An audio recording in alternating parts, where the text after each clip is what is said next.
In this video, we'll explore 10 rare werebeasts that are sure to surprise you. I've spent the week delving into various cultures and fiction worldwide to find the most distinctive werebeasts. Drop a comment and tell me which one captures your fascination the most. In a time long forgotten, nestled deep within the ancient forests of Eastern Europe, legends whispered of a unique and mysterious creature known as the werelynx. This wasn't your everyday mythical creature. It was a blend of man and beast, human by day and feline by night. Many say the werelynx came into being when a brave villager named Ivan rescued a majestic lynx from a hunter's trap. As gratitude, the lynx, which was believed to be a guardian of the forest, bestowed upon Ivan a gift or perhaps a curse. Every full moon, Ivan would transform into a creature of immense power, bearing the sleek coat and sharp senses of a lynx, yet standing on two legs like a man. The werelynx had strengths that were the envy of many. Its agility was unmatched, capable of climbing the tallest trees and leaping great distances. Its eyes, glowing a fierce gold, could see in the pitch black of night, and its ears could pick up the faintest of sounds. But it wasn't just the physical abilities that set the werelynx apart. This creature had an uncanny connection to nature. Birds would sing of its approach, and the winds seemed to whisper its secrets. Yet every strength has its counterpart. Silver, which the villagers wore as jewelry and used in their coins, was the werelynx's Achilles' heel. A scratch from a silver weapon would weaken it, and chains of silver could bind it, rendering its powers useless. Moreover, the transformation was both a blessing and a curse. While the werelynx form was mighty, the process was agonizing, and memories of its nocturnal adventures often haunted the human form by day. Culturally, the werelynx became a symbol of dual nature.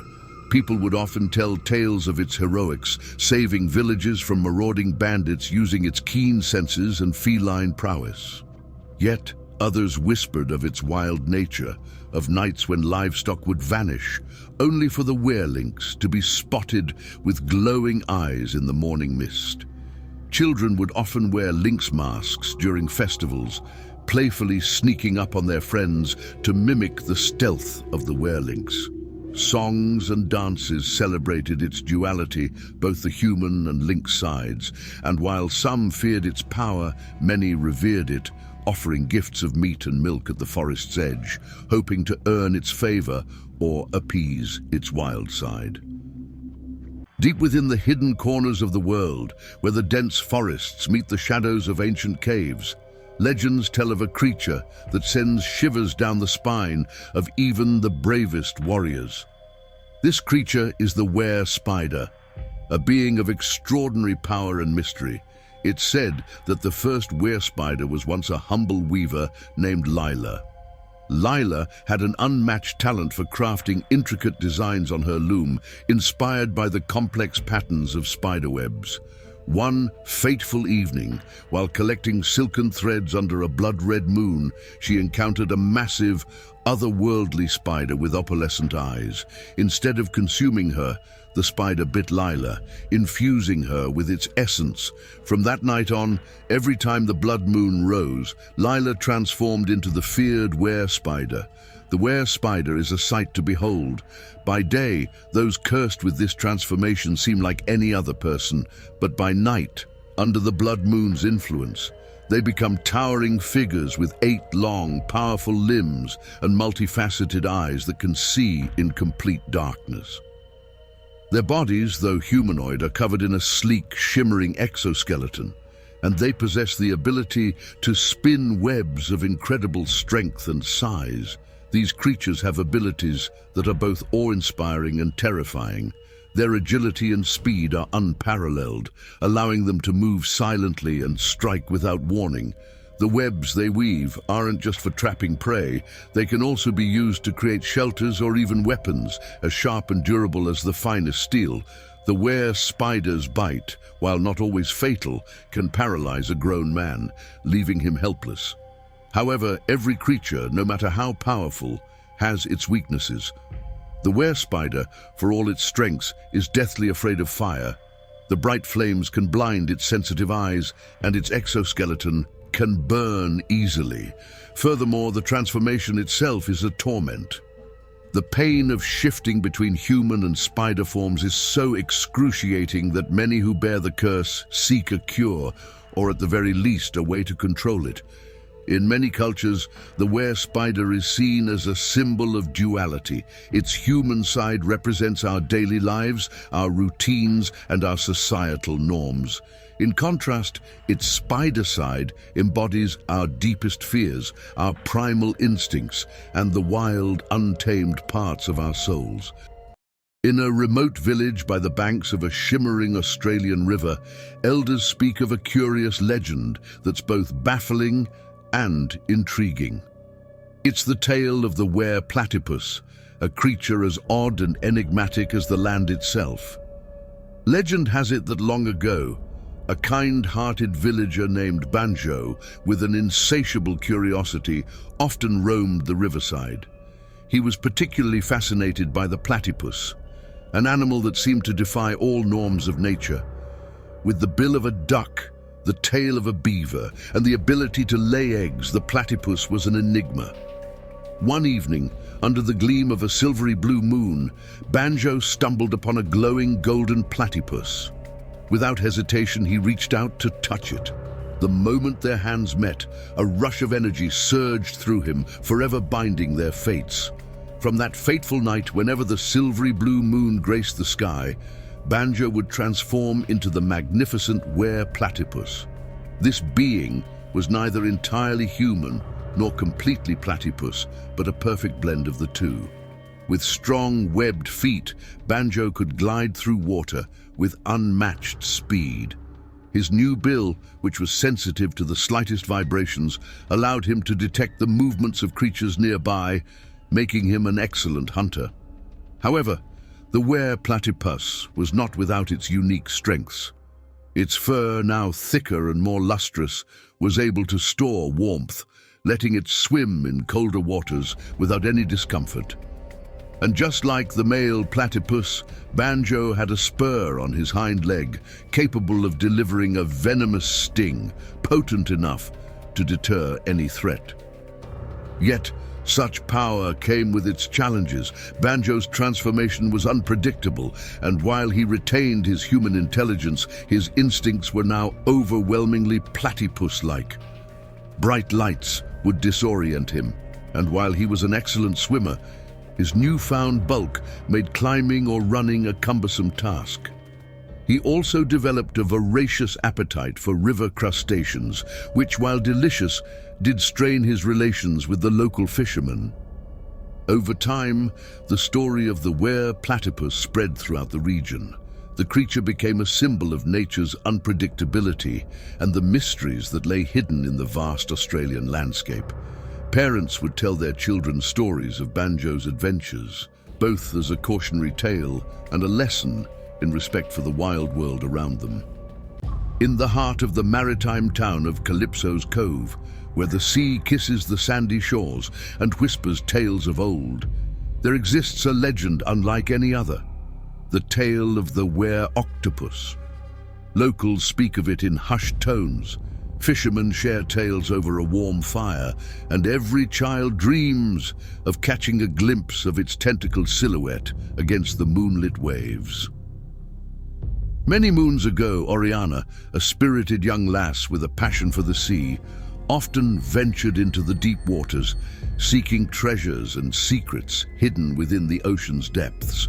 One day, while exploring a cavernous reef, she stumbled upon a peculiar luminescent octopus trapped under a fallen rock. With her innate kindness, Oriana freed the creature. In gratitude, the octopus caressed her hand with one of its glowing tentacles. Little did Oriana know that touch sealed her fate. From that day forth, every month, when the sea was illuminated by the shimmering blue moon, Oriana would undergo a mesmerizing transformation. Her limbs would multiply, becoming 8 powerful, graceful tentacles. Her skin would take on a soft bioluminescent glow, reflecting the colors of the deep sea. As the were-octopus, Oriana had the unparalleled ability to navigate the ocean's expanse with ease. She could squeeze into the tiniest of crevices, communicate using pulsating colors, and, with her heightened intellect and newfound tentacle dexterity, she could solve complex problems and manipulate her surroundings in ways she'd never imagined. The sea, which already held countless wonders, now became her playground. Her tentacles allowed her to feel the subtlest changes in water current, predicting storms long before they reached the shores. The suckers on her tentacles had a touch-sensitive quality, letting her feel the rhythm of the sea and the heartbeat of every creature she encountered. Yet being the were-octopus was not without its challenges. On land, Oriana's tentacles, although strong, could be cumbersome and made typical human tasks more difficult. Bright lights from ships and lighthouses could be disorienting, and the pull of the ocean during her transformation was so strong that resisting it was nearly impossible. She also had to constantly manage her ink sacs, which, if startled, could release a dense cloud of ink, making for some awkward situations on land. But the legend of the were-octopus wasn't merely a tale of transformation, it became a beacon of hope and wonder for the people of Calypso's Cove. Oriana's dual existence served as a bridge between the world of humans and the mysteries of the sea. It was a reminder that sometimes the line between myth and reality is as thin as a wave's crest, and that magic often lurks in the places we least expect. In the quaint village of Vesper Vale, nestled amidst blossoming meadows and golden fields, whispers of an extraordinary tale danced on the winds. It was the legend of the were-wasp, a tale of transformation and power, fear and redemption. Many years ago, Vesper Vale was home to a diligent beekeeper named Ilara. Her hives were the pride of the village, producing the sweetest honey for miles. Yet, amidst the buzz of the bees, another sound often piqued Ilara's curiosity: the hum of the wasps. These creatures, though feared by many, held a strange allure for Ilara. Their independence, fierce protectiveness, and intricate nests were fascinating. One fateful day, as the sun cast long golden rays across the Vaal, Ilara found a colossal wasp shimmering in hues of silver and gold, caught in the sticky sap of an ancient tree. Moved by compassion, she freed the creature. As it took flight, the wasp circled Ilara and, in a swift move, stung her before vanishing into the horizon. That evening, as the first stars began to twinkle, a transformation unlike any other gripped Ilara. Her limbs elongated, her skin took on a glossy sheen, and delicate wings sprouted from her back. Ilara had become the were-wasp. In this form, she towered over the villagers, her new antennae sensing the slightest changes in her environment. Her wings, a marvel of nature, could create gusts strong enough to knock a grown man off his feet, and her sting, though rarely used, was potent and paralyzing. With her newfound powers, Ilara could communicate with and command swarms of wasps. They would dance to her tune, creating patterns in the sky, defending the village, or helping farmers by warding off pests. Her ability to understand the language of plants, a gift from her wasp side, made her an unparalleled herbalist, brewing potions and remedies that could heal or harm. However, this magnificent transformation was not without its pitfalls. The village, initially fearful of Ilara's new form, shunned her. Bright lights and loud noises became overwhelming, and the once sweet aroma of her beloved honey now seemed sickeningly overpowering. Most importantly, winter became her greatest enemy. As temperatures dropped, Ilara's energy waned, and she had to retreat and hibernate, hidden away from the world. Yet over time, the villagers began to see beyond the fearsome exterior of the were-wasp. They recognized Ilara's undying spirit of protection and her deep connection to nature. The lore of the were-wasp became a testament to the duality of nature and humanity. It served as a reminder that strength and vulnerability often go hand in hand, and that even in the most unexpected transformations, there lies a purpose waiting to be discovered. Today, the legend of the Werewasp is celebrated in Vesper Vale with an annual festival. Children don masks and wings, the elders recount Ilara's adventures, and above all, it is a time of unity and understanding, where the lines between myth and reality blur into a beautiful dance of imagination and hope. In the coastal town of Tortuga Bay, where the rhythm of the waves dictates the ebb and flow of life, there's a legend that captures the imagination of all who hear it. The legend of the were-turtle. Long ago, a gentle fisherman named Kanoa lived by the bay. Each morning, he'd greet the sunrise with hope, casting his net into the endless blue. One day, while navigating the coral mazes, Kanoa rescued a majestic emerald-green turtle trapped in a tangle of seaweed. As he set the creature free, it gazed into Kanoa's eyes, its ancient, wise orbs seeming to peer right into his soul. With a gentle touch of its flipper to Kanoa's hand, the turtle swam away, leaving a shimmering trail in its wake. That evening, under the soft glow of the moon, an astonishing transformation overtook Kanoa. His limbs grew stout and strong, his back arched and solidified into a formidable shell, and his face elongated into a serene, beak-like snout. Kanoa had become the were-turtle. With this transformation came newfound abilities. Kanoa's shell, virtually impervious, became a shield against any danger. He could retract into it for protection or use it as a raft to glide smoothly over the waves. Underwater, his senses were heightened. He could stay submerged for hours, feeling the stories whispered by the currents and understanding the songs of the deep. Yet, the power of the were-turtle wasn't just physical. Kanoa gained an innate wisdom, an ancient understanding of time and patience. He became a mediator in village disputes, his slow, deliberate thought process ensuring fairness and peace.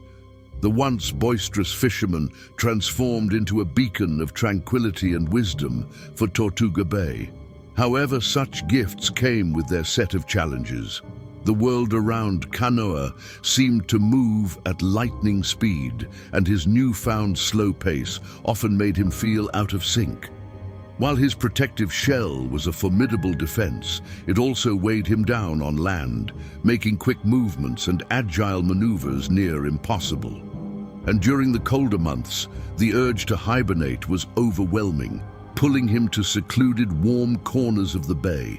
Yet the tale of the were-turtle isn't just one of transformation. It became a cornerstone of Tortuga Bay's culture, teaching lessons of patience, resilience, and the importance of harmony with nature. Kanoa's story is a reminder that life isn't always about the destination, but the journey, and that taking things slow can lead to profound wisdom and insight. In the ancient, sprawling woods of whispering pines, where shadows danced with moonbeams and the wind sang lullabies, there arose a tale that has captivated the hearts of many, the legend of the were-owl. Once, Leora, a young maiden with a curious heart and keen eyes, wandered these woods, her fascination with the night drawing her deeper into its embrace. Her nights were spent gazing at the stars and deciphering the secrets they held. But more than anything, she was enchanted by the enigmatic owls, with their haunting hoots and hypnotic eyes.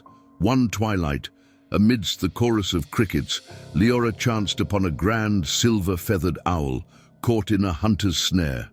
With gentle hands and a soft voice, she freed the regal bird. As a token of gratitude, the owl brushed its wing against her cheek, leaving a silvery mark.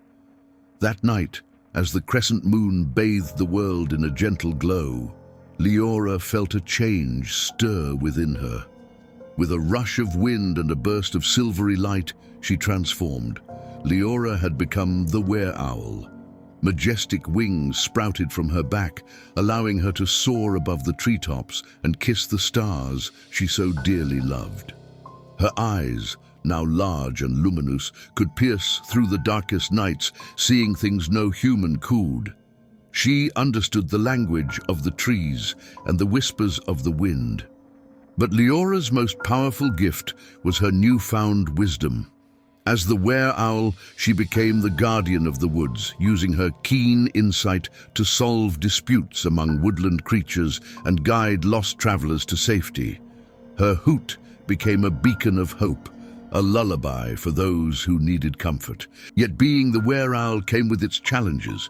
The nocturnal pull was strong. While the village slept, Leora was awake, drawn to the mysteries of the night.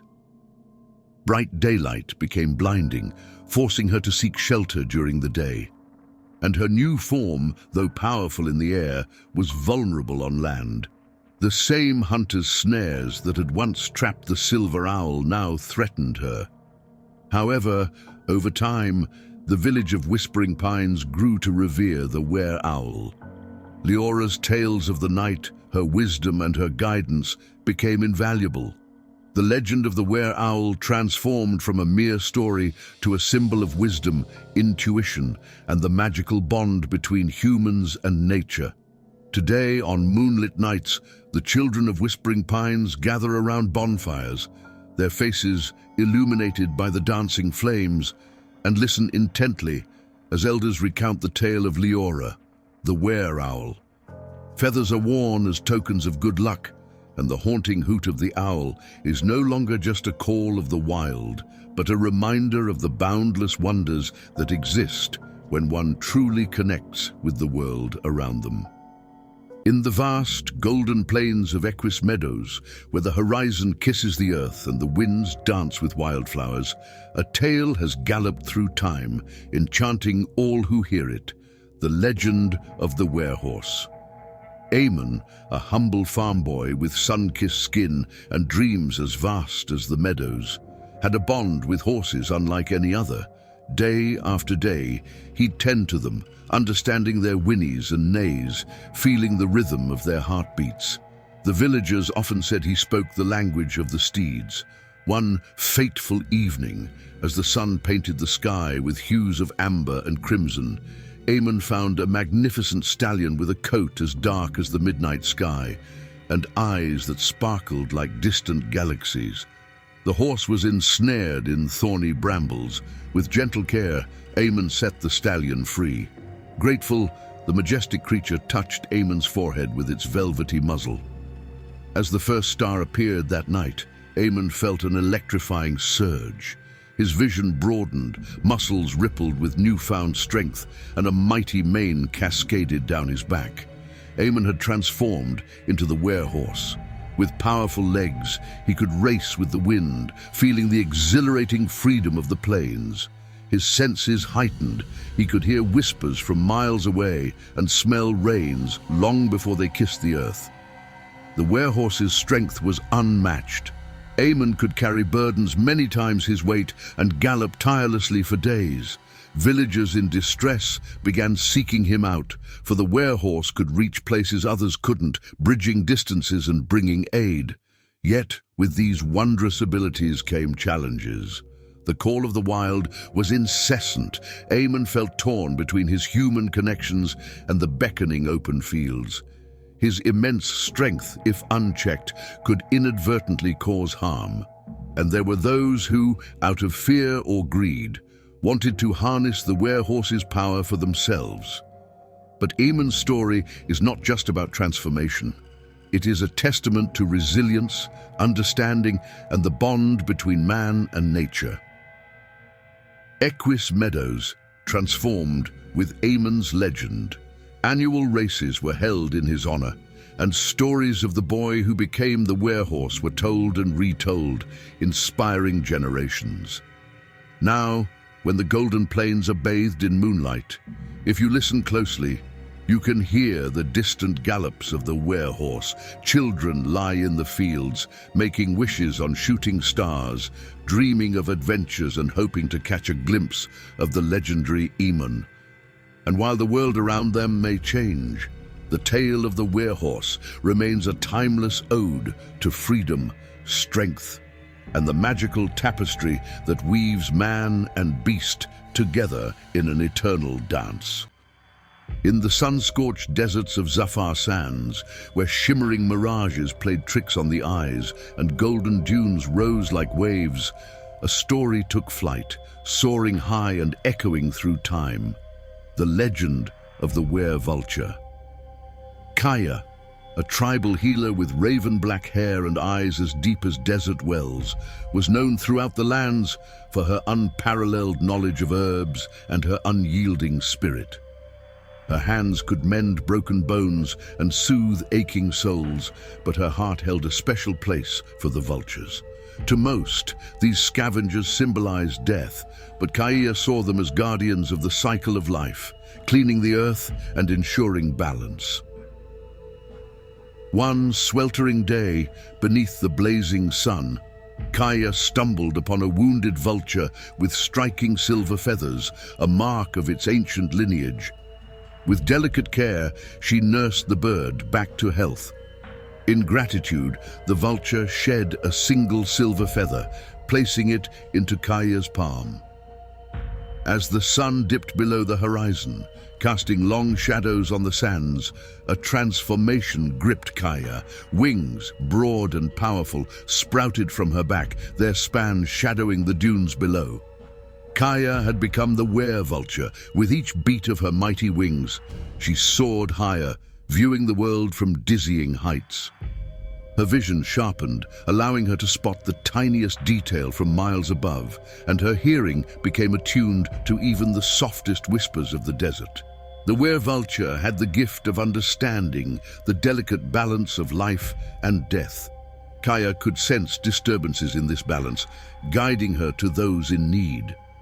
Her newfound perspective made her an even more formidable healer, using her vantage point to locate rare herbs and assist caravans lost in the vast desert expanse. Yet every gift came with its burden. The call of the skies often conflicted with Kaya's earthly duties. Her nocturnal nature isolated her from her tribe during the vibrant desert nights, and her close association with the cycle of life and death meant she often had to make difficult decisions, deciding who could be saved and who must be let go. But as the years flowed like sand through an hourglass, the legend of the were-vulture grew, intertwining with the very fabric of Zafar Sands. Tribes from distant lands journeyed to seek Kaya's wisdom, and her story became a beacon of hope. Vultures once feared were now revered, their presence seen as a blessing. Today, around the warm glow of campfires, under the canopy of a million stars, the people of Zafar Sands speak in hushed tones of Kaya, the were-vulture. They speak of her sacrifice, her wisdom, and the eternal dance of life and death.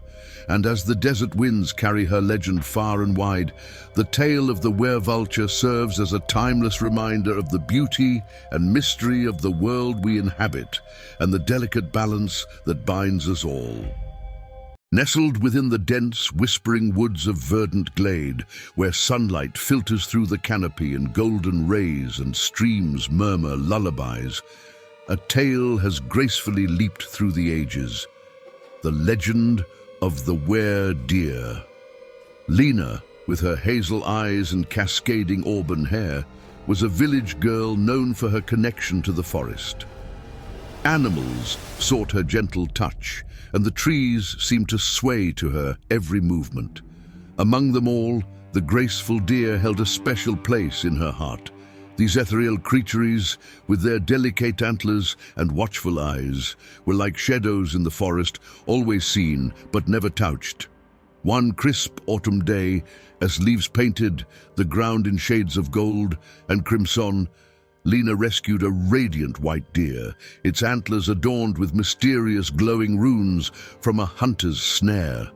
As a token of gratitude, the deer, with its soft, velvety nose, touched Lena's hand. As night blanketed the forest and the moon cast its silvery glow, Lena felt a surge of energy and grace she'd never known. Her feet became nimble, her senses heightened, and a pair of majestic antlers crowned her head. Lena had transformed into the were-deer, With the agility and grace of the deer, Lena could dance through the densest thickets without a sound and leap over the tallest barriers. Her connection to nature deepened. She could feel the very heartbeat of the forest and communicate with its inhabitants in ways no human ever could. The runes on her antlers allowed her to harness the ancient magic of the woods, healing plants and animals with just a touch. However, this enchanting transformation was not without its challenges. The hunter who had set the snare became obsessed with capturing the weredeer, believing her antlers held unmatched power. Moreover, while the forest accepted and protected Lena, the villagers, steeped in superstition, saw her transformation as a curse. Her once peaceful life was now filled with evasion and secrecy, but tales of the weredeer's kindness spread. Lost children, led astray by the forest's allure, would be guided home by a gentle, antlered guardian. Wounded animals found solace and healing under her care, and slowly, the lore of the weredeer became a beacon of hope.